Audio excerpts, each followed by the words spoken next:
Добро утро, уважаеми зрители! Аз съм Марио Гаврилов. Здравейте от Сливен!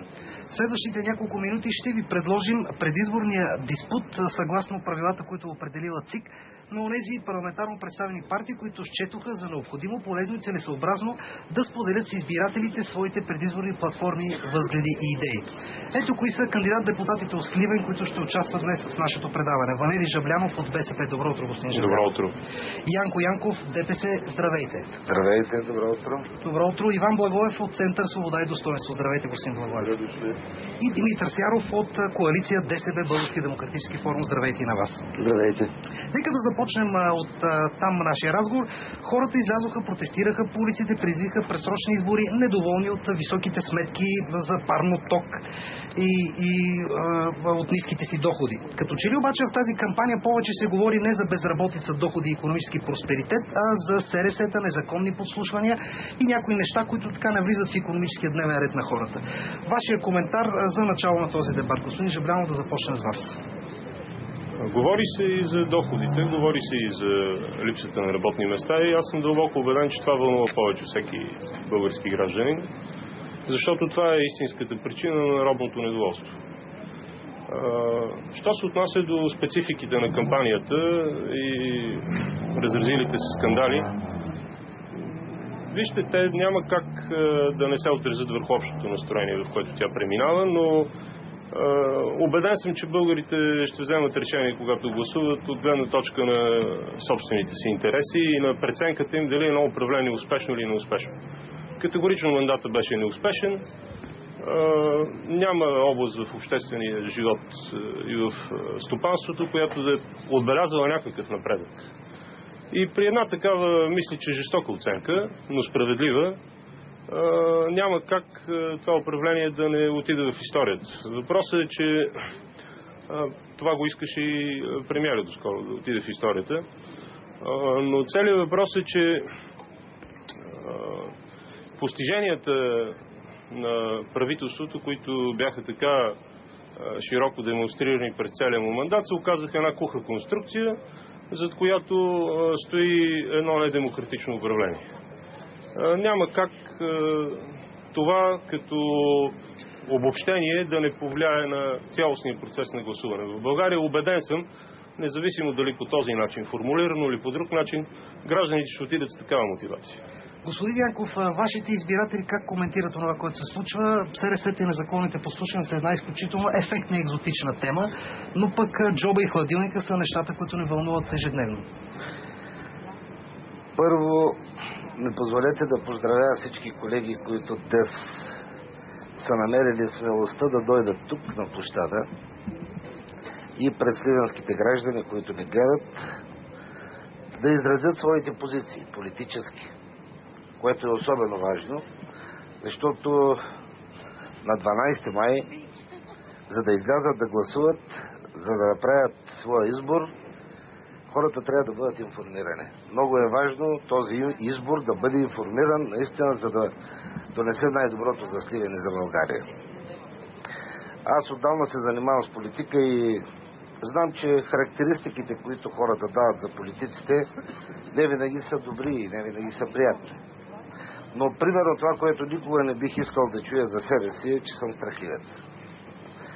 Страхът, човек, който го е страх да се яви пред хората и да изкаже позициите си, аз не виждам как и с какви усилия ще има смелостта да направи реформите, които са важни за тях. Хората излязоха на улицата, управляващите се оплашиха и вместо да им решат проблемите, се подадоха оставки. Разбраха, че хората не ги искат и започнаха да се оплюват взаимно, за да се запазят личните позиции, като изкараха на преден план в предизборната кампания такива нелицеприятни неща, които са срам за България по целия свят. И от тази гледна точка, може би това е някаква стратегия да се подмени темата на предизборния дебат. Да се подмени онова, което е важно за хората, за техния живот. Добре, нека да е възможно. СРС-тата, само една секунда, помичите, подслушването на хората е престъпление. То е нарушение на Конституцията. Няма друга алтернатива. Рано или късно, помнете ме думата, след изборите някой ще се понесе отговорността за това и това ще бъде на най-високо ниво. Господин Благоев, господин Янков допусна, че става въпрос за преднамерен сценарий, който да подмени дневния ред на изборите. Вашия коментар за скандалите, които тресат държавата последните няколко седмици? Лично аз не изключвам и такава възможност да съществува този сценарий, да сме свидетели на този сценарий. От гледна точка на моята професия, аз съм бивш съдия и действащ адвокат, мога да кажа само, че доказателствата все още за тези извращения, които сме свидетели, не са достатъчни да се направят категорични изводи, затова не искам да прибързвам. Но в това подслушване имаше нещо хубаво в края на краищата, че беше направено много демократично. За свои и за чужди всички пред микрофона бяха равни. Това е позитивен факт, защото не във всяка сфера сме равни. Мисля, че българският избирател и сливенският избирател ще направят своя извод не на база на тези скандали, а на база на това как те виждат решаването на тежките икономически и свързаните с тях социални проблеми. Скандалите около подслушването показа, че политическата класа е длъжница, в смисъл такъв, че не е успяла да изработи за изминалите години на прехода тези демократични рефлекси и инстинкти у хората, защото подобен скандал в една нормално действаща демокрация би имал други последици, а не тези, които ние наблюдаваме. Това е моят коментар. Господин Сияров, от думите на господин Благоев, така леко се притесних да не би да става въпрос за предизборен дебат по БНТ, защото и тук пред микрофона всички са равни. Вашия коментар за скандалите с СРС-та в държавата? Преди да ви отговоря на вашия въпрос, искам да поздравя всички сливнали, котленци, твърдичани и новозагорчени с светлия християнски празник Възкресение Христово. Сега въпросът с подслушванията има два аспекта. Един е морално-политически и той в цяла Европа се решава по единствен начин. Оттегляне и поемане на отговорността. Другия аспект е законовата страна. Там вече разследващи органи, прокуратура, съд. Това е моя коментар по отношение на скандалите с подслушванията. Добре, благодаря ви. Как бихте дефинирали основния проблем, който стои в момента пред хората, които живеят в региона на Сливен? На времето това беше един град с изключително солидно развита, така сериозна индустрия. Как стои положението с безработицата и с социалното положение на хората днес? Решаването на въпроса с безработицата в България и в частност за Сливен е в основата на предизборната програма и платформа на Българската социалистическа партия и на Коалиция за България. Тъй като далече преди протестите Българската социалистическа партия беше убедена в редица свои документи, го беше изразила, че сегашният модел на икономическо развитие на България, основан върху едно почти примитивно селско стопанство и тотална деиндустриализация на страната, не може да доведе до нищо друго, освен до разклащане на устоите на демокрацията. В обедняващите общества трудно може да има стабилни демократични институции. Това го показва на практика целият световен опит. Ние, за съжаление, се устремихме в тази посока. И струва ми се само високата гражданска култура, ще го кажа така с пълно съзнание, на българските граждани не ни е изпратила в най-лошите образци на недемократични управления по света. Що се отнася до проблема с безработицата и индустрията в Сливен, вижте, деиндустриализацията беше последователна политика на редица правителства. Тя започна с една зле обмислена приватизация, която завърши с катастрофа за цели отрасли. Не е необходимо да се дават примери в подкрепа на нещо, което всички го знаят. В едно свиване на индустриалното производство, свиване на експорта, загуба на външни пазари и като резултат от всичко това един брутен национален продукт, който се колебае с растеж около нулата. Или пък с разни други хватки и се прави някакъв минимален растеж от 1-2%, както се опитваше да го направи господин Дянков. Тази линия, това икономическо развитие ни доведе до тук. Ние сега берем плодовете на много години философия на икономическата реформа. Така че вторият акцент в нашата платформа е съвсем ясен и това е активно участие на държавата в икономиката. Няма друг вариант за излизане от сегашната ситуация, освен твърди гаранции от страна на държавата за бизнес. Господин Сяров, вашата икономическа оферта, така по принцип десните партии не обичат много държавата да се меси в икономиката и в бизнеса. Какъв изход при вас, според вас, при така създава се тежка икономическа ситуация в държавата? Държавата. Единственият изход за тежката икономическа ситуация, която в момента социална и политическа криза е, това е да се сформира програмен кабинет, който да следва програмата на Демокрация за силна България. И това е трите стъпки: работа, доходи, сигурност. Това е модела, по който може да се излезе от тежката икономическа ситуация. Господин Благоев, да чуем оферта на вашата коалиция. Има риск да влезе в един задочен спор с Сорос, който публикува наскоро едно съждение, че по-малко държава в икономиката е грешен постулат. Не искам да споря с такива величини, но все пак си мисля, че колкото по-малко се меси нашата държава, нашата специално, в икономическите дела, толкова по-добре за икономическите дела. Моето мнение, мисля, че то не е само мое, е, че изхода от тази ситуация е само в подкрепа на средния и на дребния бизнес. Там се създават работните места. Държавата трябва само да регулира, а не да деформира или да манипулира по някакъв начин. Било пазара на труда, било другите пазари.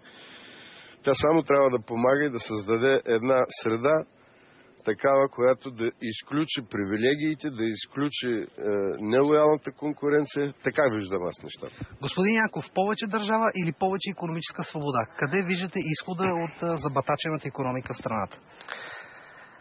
Аз искам да кажа конкретно за Сливен, защото ние сме представители в парламента на нашия регион. Сливен беше един от индустриалните градове на България.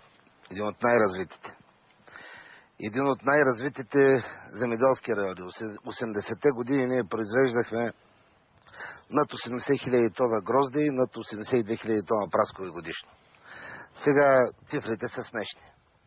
В икономиката са заети изключително малко хора. Почти няма икономика. Това не беше приватизация, беше буквално разграбване на индустриалния сектор. Продължителният период, през който икономиката беше унищожавана, доведе до това, че се появиха силни и много сериозни демографски проблеми. В нашите срещи с бизнеса и в разговорите, които провеждаме, се оказва, че в момента дори да дойде сериозен инвеститор, да направи мощна инвестиция, да се разкрият много работни места, могат трудно да се намерят квалифицирани кадри, които да започнат да работят. Това е свързано и с въпросите на образованието. Ето, примерно, вземеме, също има дефицит на машиностроители в другите сектори. Нещата са изключително сериозни и аз смятам, че трябва да се действа комплексно. Ролята на държавата е да създава правила, да създава такава обстановка, че да идват инвеститорите. Ролята на държавата е да се справи с корупцията, да има правилна данъчна политика и да създава условия на место синергично с местните власти, за да могат инвеститорите, които дойдат тук, да се чувстват спокойни и да намират добри условия за инвестиции. Това е нейната роля. Господин Сяров, едно така основното недоволство на хората е диктата на монополите. Може ли държавата да доведе до успешен край тази битка? Ако не може да я доведе, има ли смисъл изобщо да се води? Категорично държавата може да доведе до успешен край борбата с монополите. Аз познавам добре програмните документи на Демокрация за силна България, член съм на националното ръководство на партията и трябва да ви кажа, че подготвихме законопроект за конкуренцията, който вече година и половина отлежава в Народното събрание и не беше приет до този момент. Ако тогава се бяха вслушали и бяха приели този законопроект, нещата щяха да бъдат много различни. Това е тема, която многократно ДСБ е поставила на дневен ред и ние първи изведохме на преден плат темата за борбата с монополите във всички сфери. И в горивата, и в лекарствата. Нашите съратници, симпатизанти и хората, които ни подкрепят, и вярвам, че отново на 12 май ще ни подкрепят, знаят, че ние сме последователни в тази тема И нашите идеи, опитност и експертиза, която имаме, могат да имат решаваща роля за преодоляване проблема с монополите. Аз ви предлагам сега малко да поговорим за спецификата на вота в Сливенско, заради компактното ромско население, особено в областния център. Градът винаги е бил много интересен като екзотични практики при гласуването. Нека сега видим едно издание на БНТ Такси. Спас Кьосев се разходи из улиците на Сливен. Долчевита по сливенски, Спас Кьосев с захарен памук в ръка. БНТ Такси.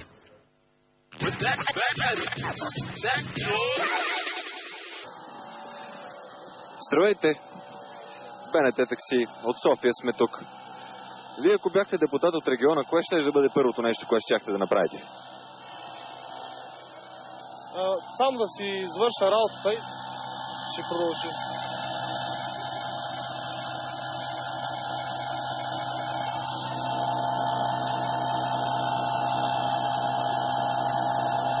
Помагаме на политиците да оправят България. Вие какво искате от политиците? Да спрат да лъжат и да крадат. А някакви ваши проблеми? Кои са вашите най-големи 3 проблема? Няма работа в България и хората бягат в чужбина. Вие работите ли? Не, в България не. В Гърция ходя лятото да работя. Какво работите там? Сервичарка. А защо не тук? Защото няма работа. Сигурно и условията там са доста по-добри. Да, условията са много по-добре, отколкото в България. Какво означава граждански контрол? Не знам. Не мога да ви обясня. Ако вие бяхте политици от предстоящото Народно събрание, кое ще бъде първото нещо, което щяхте да направите? Щяхме да оправим Сливен. Как? Какво трябва на Сливен, за да се оправи? И инфраструктурата. Малко по улиците да се оправят. Какво? За младите да има работни места. Младите да работят, да не бягат в чужбина. Защото моите и двете деца са в чужбина. Какво работят там? Всеки дъщерята брокера, сина ми е...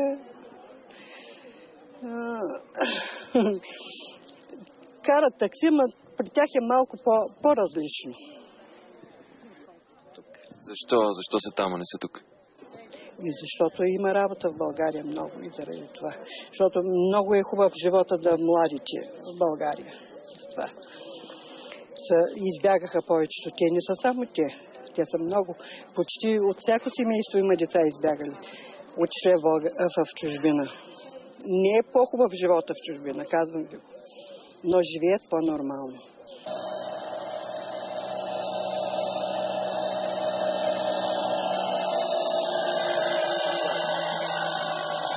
Кой ще се задават въпросите без проблеми? Ако бяхте депутат от региона, кое ще да бъде първото нещо, което щяхте да направите? Първото, което и ще... Възможно, което трябва да стане работата на народа. Защото просто сме някак си изтощени батерии по улиците. Друго нищо. Изтощени батерии, какво имате предвид? Просто не можем да преживяваме по никакъв начин, разбираш. Просто нямаме работа. Знаеш колко ми е драго, след като си имам две деца и съпруга, да се работя и да съм се добре, разбираш, да си живее живота. Както го и дал Господ. Това е.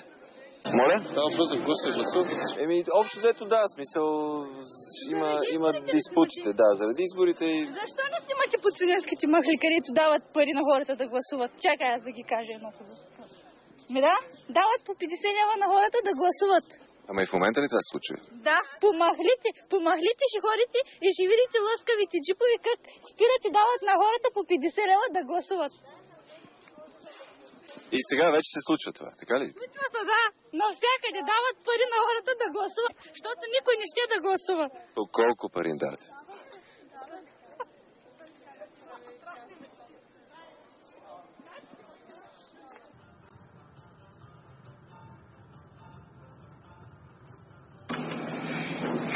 Вие гласувате ли? Да. За кого гласувате? Не мога да ви кажа за кого. Ама не се продавате гласове. Никога. Всяко... Как беше престъпление? Продаването на гласове и престъпленията. И купуването също. Да. И купуване, продаването е едно също.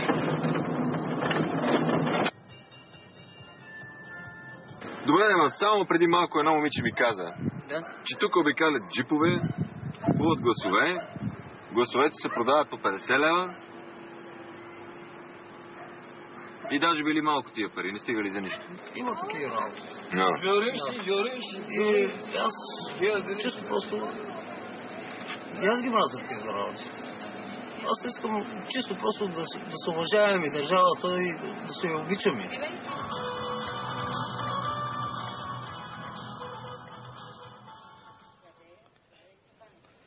Има такива работи в ромската махала. Самият аз като репортер отразяваш избори Сливен съм бил свидетел как се раздават обувки преди гласуване. Една обувка, след това чифта се допълва след гласуването. Какви избори предстоят в Сливен? Кой раздава 50 лева? Господин Сяров, да започнем с вас. Вижте, като цяло предизборната кампания е неадекватна. В тази наистина тежка социална криза се правят големи предизборни концерти, канят са известни изпълнители, като че ли нямаше преди 2 месеца много сериозни протести. Не се залага на платформи и идеи, а по-скоро се заобикалят тежките проблеми. И в последното интервю, което гледах на Борисов, той призна, че те са управлявали така, възгордявайки се, забравяйки проблемите на хората, опиянени от предишните си победи, но забрави да отбележи, че той управляваше всъщност държавата и я блъсна в стената. И подобни шофьори, знаем, че закона ги санкционира и им отнема възможността след това да управляват. Сега, известно е, че Демократи за силна България никога по никакъв повод не се влизали в подобни схеми за закупуване на гласове. Аз дълбоко уважавам моите съграждани от ромски происход, имам съученици, така съм израснал с тях, в близки отношения, познавам ги и наистина ги призовавам те да не продават гласа си. Ако някой продаде гласа си, той след това веднъж извършва престъпление и втори път не може повече да търси отговорност от политика, който е купил гласа му.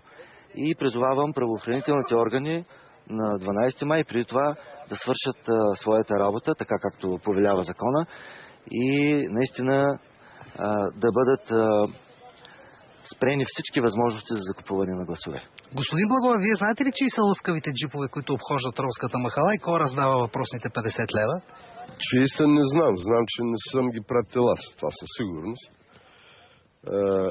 Те са на тези, които имат пари, за да правят избори с пари. Няма, разбира се, да назовавам конкретни партии, лица и така нататък, но продажбата на гласове е част от нашата действителност. Борбата с нея не може да стане с пожелание. Дори бих казал и с юридически санкции не може да стане. Това, което казах в началото, пак ще го кажа. Нашия народ като че ли не можа да се изработи демократични рефлексии, демократични инстинкти, да реагира по най-добрия начин на всичко това, което се случва около него. Къса историческа памет показваме. 4 години хулим властта, недоволстваме от нея. На 4-та година накрая също едно кебабче или 50 лева там, което каза нашата съгражданка, веднага се променят нещата. Това не е неустойчиво, не мога да му намеря и точната дума. Това не бива да се случва, но затова не са виновни тези, които взимат парите, тези, които са ги принудили да живеят в такава обстановка, че да взимат парите. От бедноти е всичко. Между другото, силният вятър вече ни причинява така и неудобства. Тук нашия декор е застрашен заради така пориви на вятъра. Господин Жаблянов, вашия коментар за това, което видяхме в БНТ такси. Ами аз ще се върна към началото и встъплението и темата, която поставихте в началото. Очевидна е пряката връзка. Тук и господина го спомена преди малко между ужасяващия бит на хората и купуването на гласове в България. Не може 35% от населението да живеят под границата на бедността и на мизерията. Това да се превърне в национален проблем. И ние на изборите да преследваме високи изборни стандарти, които са характерни за богатите европейски държави. Това е утопия. Това е същностната причина. Има още една причина, която обаче струва ми се така, нейният първоизточник е политическото разбиране на управляващата доскоро партия. Този дефект на демокрацията винаги го има с купуването на гласове, но ГЕРБ го превърнаха в държавна политика. Аз няма да говоря за това явление, все едно е паднало от небето. Всички си спомняме последните местни избори. Българската социалистическа партия тогава направи един филм, който беше показан в Европейския парламент с драстични нарушения. Специално без да циганските и ромските махали винаги са били обект на особен интерес от страна на управляващите партии. ГЕРБ там се разпиштолиха, както се казва, защото там изпратиха и джиповете, и недоотрепаните групировки, и турбите с парите. И това го направиха централно, и това го направи Министерство на вътрешните работи под ръководството на този, който днес се кълне в децата си. Това го сътвориха те. Така че това да си носят отговорността за това нещо. Нека да си припомним разговорите, които така в БСП в Сливен станахме свидетели доста особени така подходи в предизборната борба. Ами в това отношение мисля, че Българската социалистическа партия е тази, която е способна да се самокоригира, да прави вътрешни промени, включително кадрови, което го показаха и листите за парламент в тази предизборна кампания. Аз така мисля, че съм запознат с кандидатурите на останалите политически партии. Струва ми се, че почти не си взеха поука от това, което българските граждани казаха преди 2 месеца по площадите. Ние направихме промените. Мисля, че Българската социалистическа партия в Сливен ще тръгне по нов път, защото тук има голям ресурс, голям кадрови потенциал. Това, което е изградено в Сливен, е изградено от предшествениците на Българската социалистическа партия на 90%, да не кажа и повече. Това, което беше разрушено тук, беше в 2-та мандата на господин Лечков. Нещата са съвършено ясни. В Сливен поне. Коментара на господин Янков за така предизборната ситуация в ромската махала и за практиките в тази част на града. Купуването на гласове всъщност е подмяна на вота. Подмяната на вота има сериозни последици за политическата система. Преди известно време това не беше престъпление. Наистина един добър ход на политическите сили беше криминализирането на купуването и продаването на гласове. Това до голяма степен ще намали сериозно влиянието върху изборите на този тип гласуване. За голямо съжаление, продаването и купуването на гласове почти никога не може да стане без знанието на компетентни органи и на държавата. Тоест, то може да се извършва само с политически протекции. И от тая гледна точка много партии са се възползвали от него. Според нас и според нашето разбиране има 2 начина това да се преодолее. Едното е резултат на, разбира се, и на намеса на компетентни органи, но резултат на комплексна политика с това население. По отношение на образованието, по отношение на всички политики, от които зависи тяхния статус и начин на живот. И тяхното разбиране и отговорност за политиката и за изборите като основен елемент от тая политика. И другия начин е всички граждани, които не одобряват това, които смятат, че това пошло явление влияе отрицателно на демокрацията и на политическата система на България, да излизат и да гласуват. Защото в крайна сметка липсата на качествен вод се заменя с купен вод или с принудителен вод, било корпоративен или друг. От тази гледна точка аз смятам, че ако политическите партии имат някакъв консенсус, то трябва да бъде именно в тая посока. Да не се допуска купуването на гласове, защото то вреди на всички. Аз ще дам конкретен пример за това отношение. Вчера бях в Нова Загора на срещи с избиратели и трябва да ви кажа, че от няколко места хората се оплакаха от злоупотреби от кмета, който злоупотребява с програмата за интеграция на ромите. Това на редица места в страната е практика на кметови избрани от ГЕРБ да злоупотребяват с държавни средства, печелики избиратели. Така че освен купуването с пари, се използват държавните програми където хората ги назначават за едни ниски възнаграждения срещу продаването на гласа им.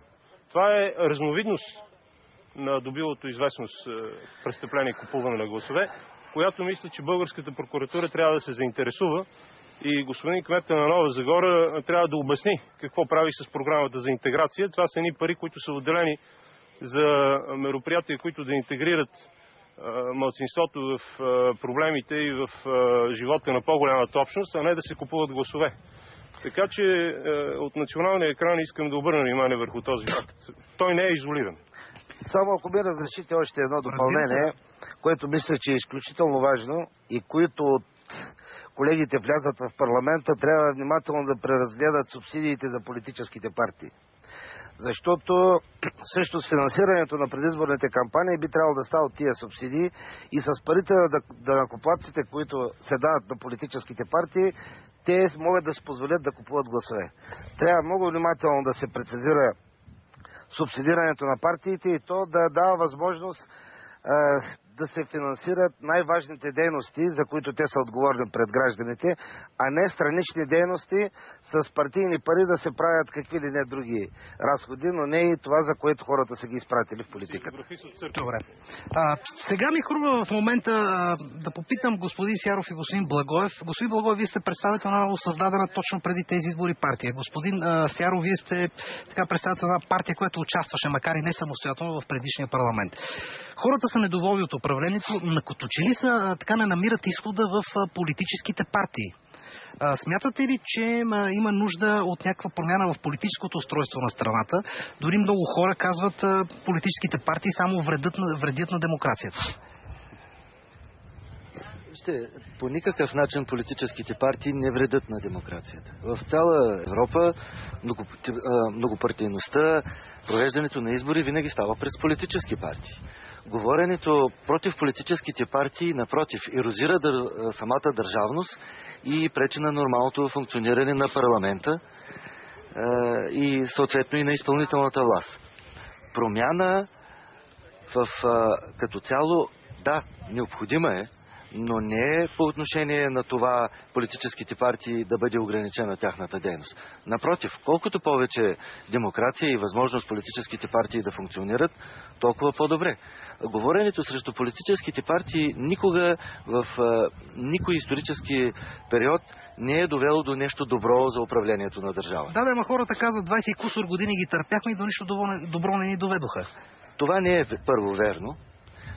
Някои от хората мислят така, други не. Аз съм убеден, че на 12 май хората внимателно ще премислят точно за кои от политическите партии да гласуват, кои от тях да изпратят в националния парламент.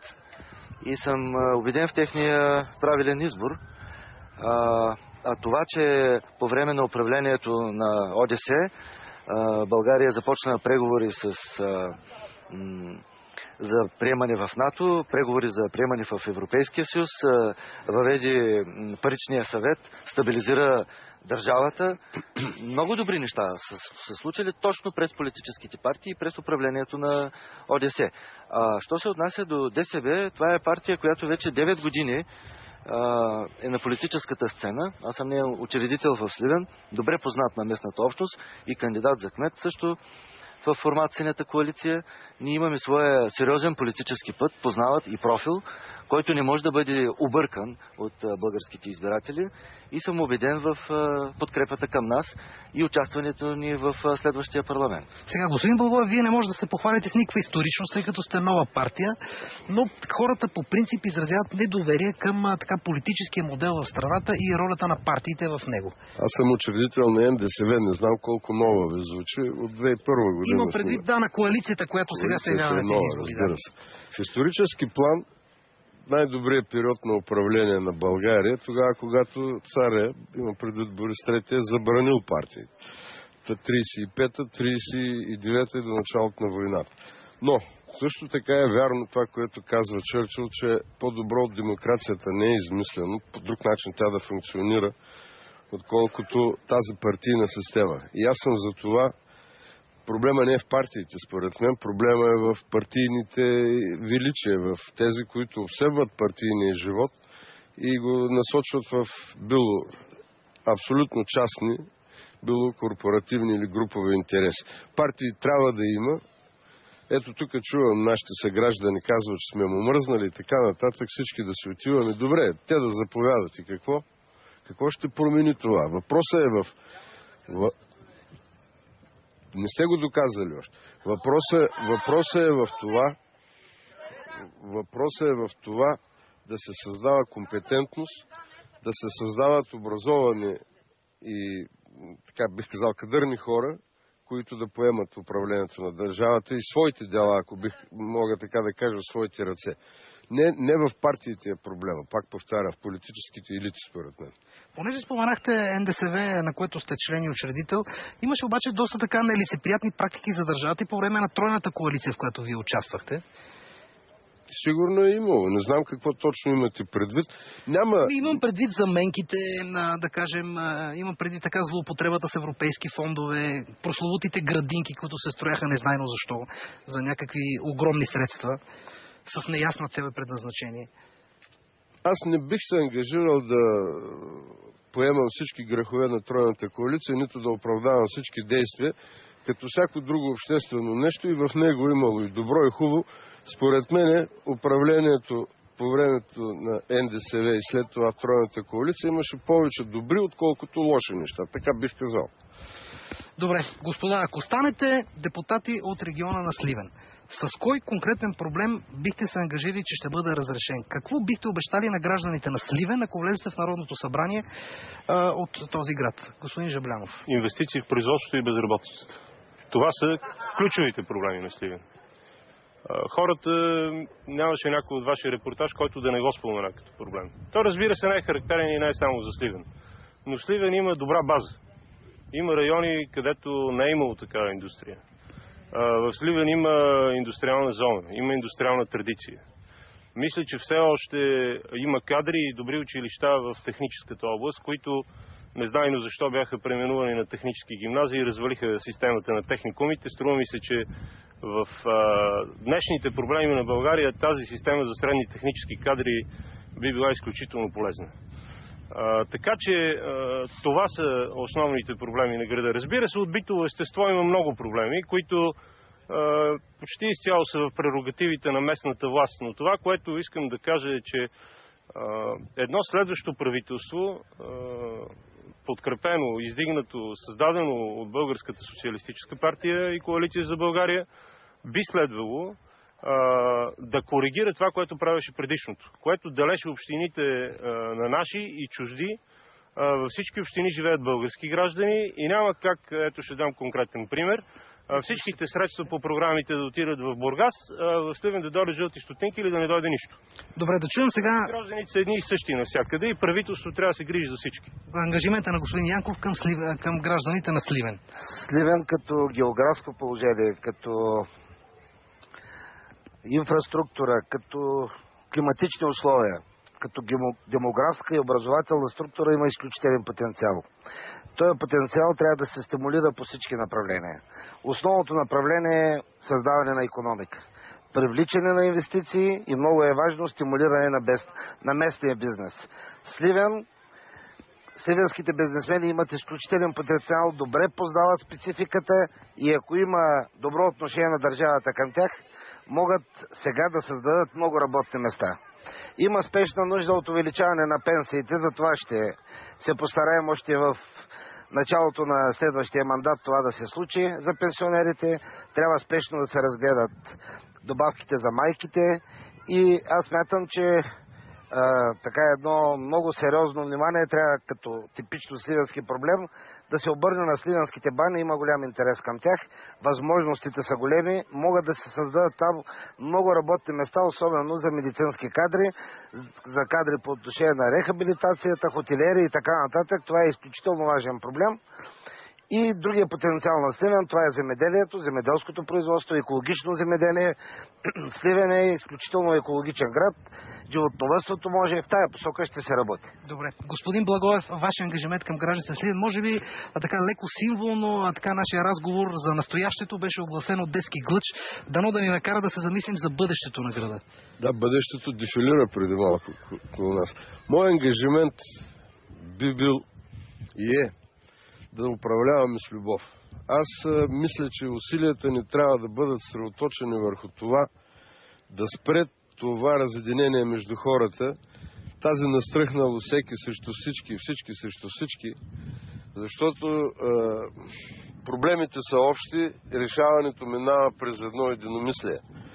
От тая гледна точка историята показва, че общества, държави, народи в трудни моменти са живяли още по-оскъдно, отколкото ние живеем в момента, но заедно и обединени. Германия след войната, това ми идва на ум, например, поставяне една цел, обща, една благородна, бих казал, цел, може да мобилизира всички сили. Чужди инвеститори, да, чудесно, нека да дойдат, но те няма да решат нашите си проблеми. Проблемите ще си ги решим ние. Както да се спасявате работа на давещите си, така и ние ръка за ръка трябва да го направим. Затова аз казвам, че по-важното от всичко е управлението с любов. Това обещавам. Господин Благоев, как се изпълва с любов един човек, който едва свърза двата края и се чуди откъде да намери пари, да кажем, да си прати детето на училище? Трудно. Трябва да намерим път един към друг. Ето, до митрополията сме, включително и с силите на православната църква. Всякакви начин. Трудно е. Защото битието, така като че ли в България, така побеждава съзнанието. Хората са толкова затиснати. Не само в България, навсякъде. Навсякъде е така. И въпреки всичко, битието се променя с промяната на съзнанието. Когато хората се мобилизират и тръгнат обединени от една идея, е по-лесно.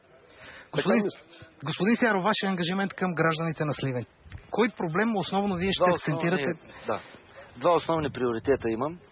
Първият приоритет е през законодателни мерки борба с тежката битова престъпност. Това ще даде по-голяма сигурност на моите съграждани. И втория ми приоритет е образование. Бързо приемане на закона за народната просвета. Аз съм дълбоко убеден и познавам добре системата на средното образование, че само привличането на нашите съграждани от ромски, а и от български произход в средното училище, тяхното повишаване на тяхната квалификация, добиване на знания, опит и умения, ще доведе до това те след това лесно на пазара на труда да намерят работа. А през работата ще получат и доходи. Познавам добре доста директори от местната общност, които в цялата област управляват средните училища. Водя в диалог съм с тях, постоянно разговарям, знам проблемите, които са на дневен ред и затова казвам борба с тежката битова престъпност, полицаи във всяко село и образование през законодателни мерки. Това са моите приоритети. Добре. На финала на нашия дебат ще ви дам възможност директно да се обърнете към своите избиратели и да ги убедите, че заслужават да гласуват точно, единствено и само за вас в тази огромна многообразна палитра от над 70 партии, които се явяват на предстоящи избори. Господин Жабрянов, моля ви съвсем лаконично. Българската социалистическа партия в цялата дълга история на България е доказала, че в най-тежките моменти е успявала да намери решение за страната. Аз съм убеден и че сега може да го направи. Ние имаме най-добре осмислената и реалистична програма за управление, а не предизборни обещания. Убеден съм, че програмата е балансирана. Имаме подходяща, струва ми се, за политическите условия в България в момента кандидатура за министър-председател. И убеден съм, ще имаме и необходимата парламентарна подкрепа, за да прекратим безумията на управлението, което си отиде. Убеден съм в това, че българските граждани този път ще гласуват с разума си, ще гласуват с желанието за промяна на икономическото им положение, а не с емоциите, които бяха характерни за други избори. Добре, господин Янков, директното ви послание към гражданите на Сливен. Аз смятам, че би било твърде елементарно да тръгнем да убеждаваме сливенските граждани да гласуват единствено и само за нас. То само за една партия се гласува, за едновременно няма как. Да, но все пак аз смятам, че особено е важно да ги помолим да излязат да гласуват. И във връзка с това, което коментирахме за платения вод. Много е важно сливенските граждани да излязат да гласуват. Що се отнася до техния избор, бих могъл да им кажа следното. Един от основните проблеми на България е, че винаги през тия години, и затова може би протестиращите са абсолютно прави, има огромно разминаване между това, което говорят политиците и това, което свършват в края на мандата си. Почти нищо няма свършено и затова според мен добре е сливенските граждани да инвестират в хора, които могат да правят приложна политика, могат да свържат думите с делата, което пряко да се отразят на тяхния живот, на тяхното качество на живота. От тая гледна точка, това според мен на този етап е особено важно в политиката, когато трябва да освоят 15 милиарда еврофондове, колкото може повече от тях да докараме Сливен, живота на хората да стане по-добър. Това е изключително важно, но това може да стане само от хора, които могат, знаят как да го направят, а не примерно да се говори, а пък после, като отидем в парламента, забравяме какво сме говорили и хората не могат да ни намерят. Важно е да се гласува за хора, на които като им звъннеш, ще се вдигнат телефона и ще бъдат съпричастни с твоя проблем. Това е особено важно, защото партиите се приличат много, но хората са различни. Добре. Благодаря ви, господин Благоев. Директното ви послание към жителите на Сливен. Аз отново ще се върна към моята теза за заедността. Трябва всички заедно да го направим. А това започва да си подобрим живота напред. Това да направим. А това започва от изборите. Трябва всички да гласуват. Само така ще се минимизира вредното влияние на това, което си говорим тук. Купуване, продаване на гласове и така нататък. А когато всички отидат да гласуват, нека да гласуват за който искат. Аз лично считам, че избора на бюлетина номер 6 е естествен избор, но в края на краща по-важно е да се гласува. Това е моя апел към моите съграждани. Дори в последния момент, както често се случва в Сливен, да се събират ромите в двора на едно училище, дали до последния момент да решават за кого да гласуват? Случват се тези неща и точно за това всички трябва да гласуват. Защото събраните роми в училището, гласът им да не е толкова важен вече. Добре, благодаря ви. Господин Сяров, финално обращение към избирателите в Сливенско.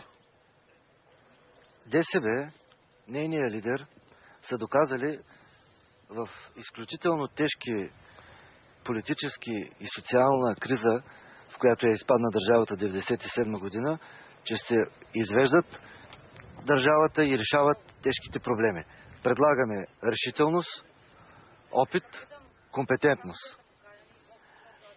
Убеден съм, че на 12 май ние ще имаме подкрепата на българските граждани.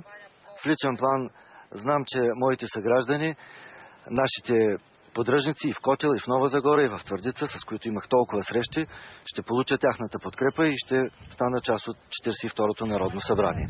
Моето послание е: гласувайте за коалиция Демократи за силна България, Български демократичен форум, компетентност, опит, решителност. Добре, господа, благодаря ви, че взехте участие в този дебат и споделихте с нашите зрители, граждани на Сливен, своите предизборни идеи и платформи.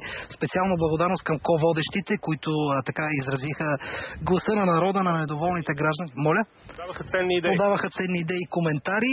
Това беше последното ни предаване от провинцията. Утре и в други ден последните два дебата ще бъдат от столицата. Разделяме се до тогава. Гледайте ни. Приятен ден.